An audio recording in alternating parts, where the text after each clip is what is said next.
Hier, on a parlé d'un sujet qui est fondamental, c'est-à-dire de, du besoin du tzaddik par rapport à la Torah, et que s'il n'y a pas le tzaddik, alors la Torah, elle a perdu son côté de remise à jour, de mise à jour. C'est-à-dire que la Torah elle a besoin d'une mise à jour, parce que Amalek, lui, il est toujours au top modèle, il est toujours à la mode. Et Amalek, il est jamais, il vieillit jamais, bien qu'il s'appelle vieux, parce qu'il n'est pas connecté à l'autre monde. Il s'appelle vieux et fou. Mais en tout cas, dans l'imagination, il se renouvelle énormément. Il y a toujours des nouvelles collections. Il y a la collection d'automne, il y a la collection d'hiver, de printemps, d'été, et comme ça tous les ans. Il y a des pantalons très serrés, après ils deviennent à moitié larges, après très larges, après ils reviennent et repartent. Ce qu'on peut faire déjà avec un pantalon, une fois qu'on a fait trois quatre. Mais ça tourne tout le temps, il y a un renouvellement imaginaire.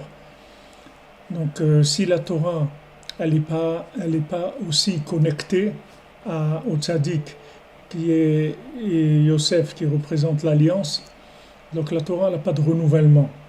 Si la Torah n'a pas de renouvellement, elle ne peut pas donner la force aux gens de pouvoir lutter et dominer le Amalek.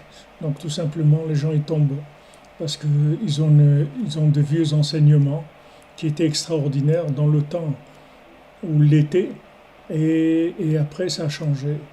Et il n'y a pas de suite, il n'y a pas de renouvellement. Donc les gens ils lâchent. Ils lâchent parce qu'ils sont complètement absorbés par les systèmes qui sont dans le temps. Donc on a ramené hier Yosef Hatzadik avec toute sa façon de fonctionner que Yosef Hatzadik, quand il a dit aux gens de, qu'il a conseillé à Paro de garder, de stocker de la moisson. Ensuite, ceux qui ont voulu faire le conseil de Yosef sans, sans Yosef, ça n'a pas marché, puisque leur blé, il a pourri. Donc, quand on a dit hier, les conseils, c'est les 613 mitzvot, ou les 7 mitzvot béné noir, puisque les mitzvot, ça s'appelle des conseils. Tariag Eitim de Raïta, et dit le Zohar, ce sont des conseils, la Torah, ce sont des conseils. Et du moment où ces conseils ne sont pas mis à jour, et ils perdent complètement leur effet, c'est-à-dire ils n'arrivent pas à faire l'effet qui est supposé être attendu.